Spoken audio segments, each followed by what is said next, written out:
आज की क्लास में हम क्या देखेंगे, क्यू मीटर क्या होता है, राइट। हम मतलब इसका यूज क्या है। देखो क्यू मीटर होता क्या है, the instrument which measures the store factor और the quality factor of a electrical circuit is known as Q meter. ठीक है, जो भी इंस्ट्रूमेंट आपके सर्किट के इलेक्ट्रिकल सर्किट के स्टोरिंग फैक्टर को या फिर क्वालिटी फैक्टर को मेजर करता है उसे हम उस इंस्ट्रूमेंट को हम क्या कहते हैं, क्यू मीटर कहते हैं। ठीक है, देखेंगे इसमें क्वालिटी फैक्टर क्या होता है, स्टोरिंग आपका फैक्टर क्या होता है, राइट। तो क्यू मीटर क्या होता है इसके बाद देखते हैं हम। तो देखो क्वालिटी फैक्टर क्या होता है आपका, तो जो क्वालिटी फैक्टर है ना, ये क्या होता है, quality factor is one of the parameter of electrical circuit which shows the relation between store and dissipated energy. ठीक है, ये क्या आपका शो करता है, मतलब क्वालिटी फैक्टर क्या शो करता है कि कितना एनर्जी डिसिपेट हुआ है किसी भी सर्किट में और कितना स्टोर हुआ है। ठीक है, तो आपका क्वालिटी फैक्टर क्या होता है कि it is a quality factor is one of the parameter of electrical circuit which shows the relation between your store and dissipated energy, right. समझ गए यहाँ तक, स्टोर मतलब आपका क्वालिटी फैक्टर क्या होता है, समझ गए। तो देखो आपका जो क्यू मीटर होता है ना, क्यू मीटर क्या मेजर करता है आपका, Q meter measures the quality factor of a circuit which shows the total energy dissipated by it. ठीक है, ये क्या शो करता है आपका, क्वालिटी फैक्टर क्या शो करता है कि मतलब क्यूब मीटर है वो क्या मेजर करता है, आपका क्वालिटी फैक्टर मेजर करता है। क्वालिटी फैक्टर क्या शो करता है कि आपका कितना सर्किट में कितना एनर्जी डिसिपेट हुआ है, राइट। ठीक है, तो देखो जो आपका ये जो आपका इंस्ट्रूमेंट है उसका डेफिनेशन आप क्या लिख सकते हो, a instrument use for measure of quality factor और the Q factor of a coil and for the measurement of inductance, capacitance and reactance of an electrical circuit is known as Q meter। ठीक है, ये क्या होता है आपके, ये तो आपका क्वालिटी फैक्टर को तो मेजर करता है और साथ में साथ क्या मेजर करता है आपके इंडक्टेंस को, आपका इंडक्टेंस मेजर करता है, रेजिस्टेंस मेजर करता है और कैपेसिटेंस मेजर करता है। ठीक है, तो इसे हम क्या कहते हैं, it is also known as a RLC meter. ठीक है, इसे और क्या कहते हैं हम, RLC मीटर भी कहते हैं। यहां तक समझ में आ गया।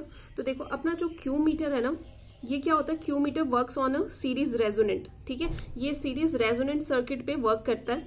आपका जो भी RLC जो आपके एलिमेंट्स होंगे वो क्या होंगे, सीरीज में कनेक्टेड होंगे और at a particular resonant frequency पे ये क्या होगा, वर्क करेगा।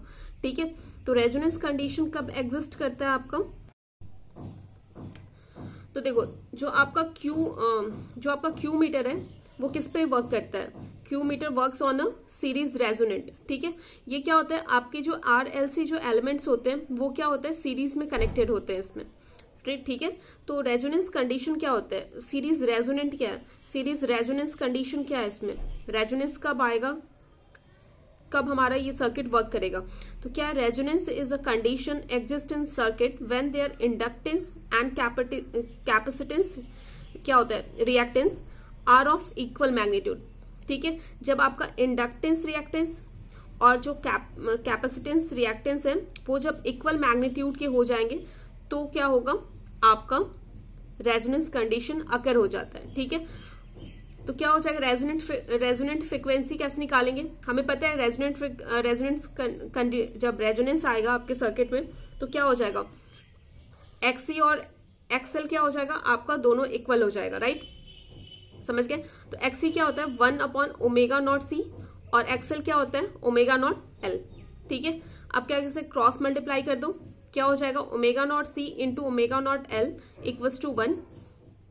ठीक है, आप क्या करो, C और L को इधर ले आओगे तो ओमेगा क्या हो जाएगा 1/√LC। ठीक है, आप जानते हो ओमेगा क्या होता है 2πf।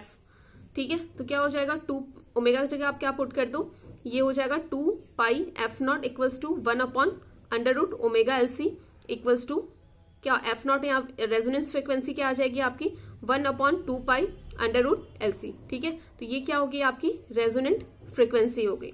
ठीक है, इस फ्रिक्वेंसी पे क्या होगा, आपके जो भी ये इंडक्टेंस रिएक्टेंस है और जो कैपेसिटेंस रिएक्टेंस है ये दोनों क्या हो जाते हैं, इक्वल मैग्नीट्यूड के हो जाते हैं। ठीक है, समझ गए यहाँ तक। तो देखो आपका बेसिकली इसके बाद हम क्या देखेंगे कि सर्किट के थ्रू हम इसका समझेंगे कि होता क्या है। उससे पहले हम देखेंगे कि मतलब आपकी जो क्वालिटी है, क्वालिटी फैक्टर होता है उसका डेफिनेशन क्या होता है। तो देखो क्वालिटी फैक्टर क्या होता है, quality factor is the ratio of inductive reactance, ठीक है, inductive reactance to the effective resistance, ठीक है, ऑफ अ कॉइल, ठीक है। आपको क्वालिटी फैक्टर आपको डिफाइन करना होगा, तो किसका फॉर्मूला क्या होता है, तो quality factor is the ratio of inductive reactance to a effective resistance of a coil, XL upon R. तो एक्सएल क्या होता है, omega naught L upon R, ये आपका क्या हो गया, क्वालिटी फैक्टर का फॉर्मूला हो गया, राइट, समझ गए।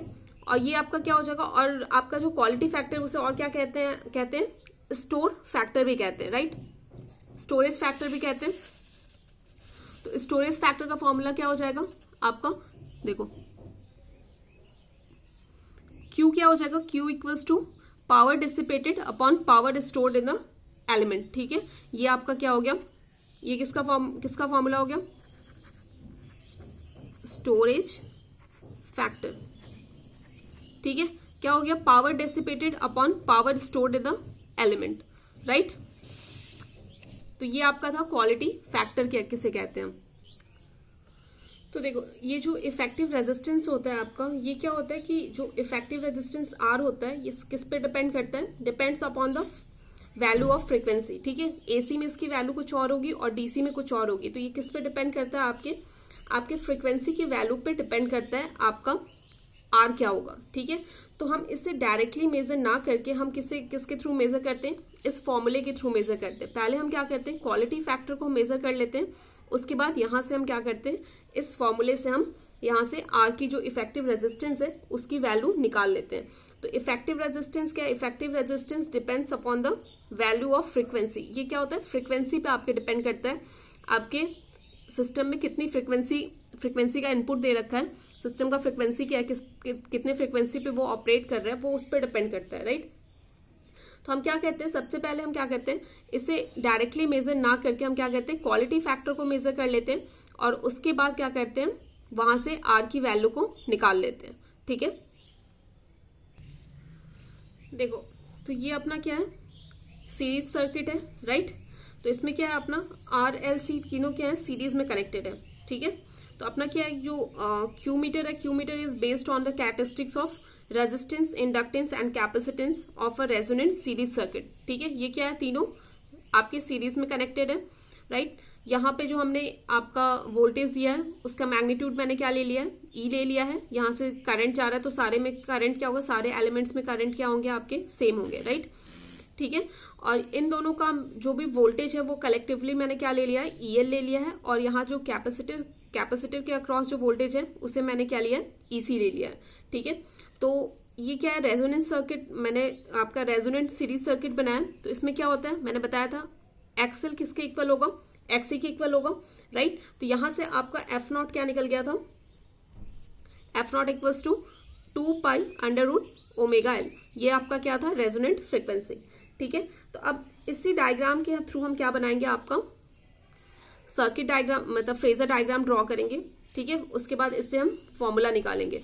तो देखो इसमें जो आपका जो ये रेजिस्टेंस है, तो इसमें क्या होता है, जो करंट और वोल्टेज क्या होता है, सेम फेज में होते हैं। इंडक्टेंस के केस में क्या होता है, आपका वोल्टेज करंट से लीड करता है, राइट। और कैपेसिटेंस के केस में क्या होता है, आपका वोल्टेज करंट से लैग करता है, ठीक है।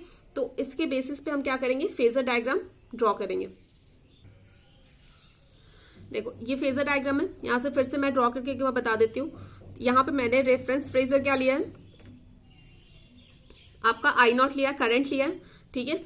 तो आपका जो रेजिस्टेंस का जो वोल्टेज होगा वो क्या होगा, करंट के फेज में होता है, तो वोल्टेज क्या हो जाएगा रेजिस्टेंस का, I not into R, I into R, V क्या होता है, आई इंटू आर, ठीक है। तो वोल्टेज क्या होगा, आपके करंट के साथ होगा, सेम फेज में होंगे, राइट। अब क्या होगा, आपका जो इंडक्टेंस का जो वोल्टेज है वो क्या होगा, आपके करंट से लीड करेगा। लीड के लिए क्या होगा, ऊपर की ओर बना दो, ठीक है। लीड कर रहा है, आप क्या करो, एंटी क्लॉकवाइज डायरेक्शन बना दो। ये क्या होता है, क्लॉकवाइज डायरेक्शन होता है आपका, और ये क्या होता है, एंटी क्लॉकवाइज, राइट। तो आप क्या करोगे, ये आपका हो गया, ये आपका clockwise direction, this one is anti clockwise. तो लीड के लिए आप क्या करोगे, अगर आपका वोल्टेज लीड कर रहा है तो क्या करो, अब मैंने बोला कि इंडक्टेंस के केस में क्या होता है, वोल्टेज आपका करंट से लीड करता है, राइट। तो वोल्टेज क्या हो जाएगा इंडक्टेंस का, आई नॉट एक्सएल, ठीक है। तो क्या हो जाएगा, लीड के लिए मतलब क्या, एंटी क्लॉकवाइज जाना होगा आपको, राइट। तो एंटी क्लॉकवाइज क्या बना दिया हमने, आई नॉट इंटू एक्सएल। और कैपेसिटेंस का जो वोल्टेज होता है करंट से क्या करता है, लैग करता है, राइट। लैग के लिए आप क्या बना दोगे, लैग के लिए आपको क्या जाना पड़ेगा, lag for lag clockwise and for lead anti clockwise, ठीक है। तो यहां से आप एंटी क्लॉकवाइज डायरेक्शन में जाओगे, जैसे घड़ी आपकी जैसे मुड़ती है ना उस डायरेक्शन में जाओगे, और एंटी क्लॉकवाइज डायरेक्शन में, और एंटी क्लॉकवाइज क्या होता है, घड़ी के अपोजिट डायरेक्शन में। तो यह क्या हो जाएगा, ये क्या हो जाएगा, आई नॉट इंटू एक्सी। ये फेजर डायग्राम बन गया, राइट। अब देखो ये जो आपका आई नॉट है, आई नॉट इंटू आर और आई नॉट इंटू एक्सएल, ये दोनों क्या होते हैं आपके वोल्टेज है। ये क्या इंडक्टेंस का वोल्टेज है, और ये क्या है आपके किसका वोल्टेज है, रेजिस्टेंस का वोल्टेज है। तो दोनों का क्या माना था, सम हमने EL माना था, राइट। तो दोनों का रिजल्टेंट क्या हो जाएगा आपका, ये मान लो यहां, ये मैंने यहां ले लिया और ये यहां ले लिया, तो ये ऐसे ड्रॉ कर देंगे, ठीक है। तो ये क्या हो जाएगा, EL हो जाएगा, वही मैंने EL लिखा है यहाँ पे। यहां तक समझ में आ गया, राइट। तो हमने इनपुट क्या दिया था आपका, जो रेजोनेंट आपका एट रेजोनेंस आपका करंट क्या हो जाएगा, आई नॉट क्या हो जाएगा, E अपॉन आर, ठीक है, राइट। तो क्या हो जाएगा आपका करंट एट रेजोनेंस क्या हो जाएगा आपका, आई नॉट वोल्टेज अपॉन रेजिस्टेंस, ठीक है। तो ये हो गया। और इनपुट वोल्टेज क्या है अपना, E है, और आउटपुट वोल्टेज क्या है अपना, देखो आउटपुट वोल्टेज हम क्या ले रहे हैं, यहां पे ले रहे हैं, तो क्या हो जाएगा EC, राइट। तो EC से हमने डिनोट कर दिया। तो EC अपॉन E क्या हो जाएगा, EC यहां से आप क्या लिखोगे, आई नॉट अपॉन XC, कैपेसिटर का क्रॉस वोल्टेज, राइट। और यहां से E की वैल्यू क्या आ जाएगी आपकी, यहां से ये वाली इक्वेशन से E की वैल्यू क्या आएगी, I not into R, I not into R. तो क्या हो जाएगा, आई नॉट कट जाएगा आपका, ठीक है, समझ गए। और देखो जो XC और ये जो XC और XL है एट रेजोनेंस फ्रीक्वेंसी, ये दोनों क्या होते हैं, इक्वल होते हैं। तो यहाँ पे भी आपने क्या लिया, मतलब XC जगह आप क्या लिख सकते हो, XL भी लिख सकते हो, ठीक है। तो यहां से आपका क्या आ जाएगा, जब आप इसे सॉल्व करोगे तो क्या आ जाएगा, omega naught L into R, ये दोनों कट जाएंगे। और XC की वैल्यू क्या होती है आपकी, XL की वैल्यू क्या होती है, omega not into L upon ये जो R था, R आ गया, ठीक है। तो यहां से ये फॉर्मूला आ गया, राइट। यहां तक समझ में आ गया। अब देखो अब क्या होगा, ये जो आपका क्या XL है, तो XL अपॉन R क्या होता है, Q फैक्टर, ठीक है, होता है ना Q फैक्टर, मैंने आपको बताया था XL अपॉन R क्या होता है, Q फैक्टर होता है, क्वालिटी फैक्टर होता है। तो क्वालिटी फैक्टर क्या आ गया, EC अपॉन E, राइट। यहां तक समझ में आ गया आपको, राइट। यहां से तो हो गया आपका। तो यहां से आपका क्या हो गया, ये क्या आपका है, वोल्टेज अक्रॉस कैपेसिटर, तो क्या हो गया Q इंटू E। तो आपका ये क्या था, E नॉट था, आउटपुट वोल्टेज था, तो हम क्या लिख सकते हैं, output voltage equals to Q into E, ठीक है। तो ये आ गया आपका फॉर्मूला, राइट।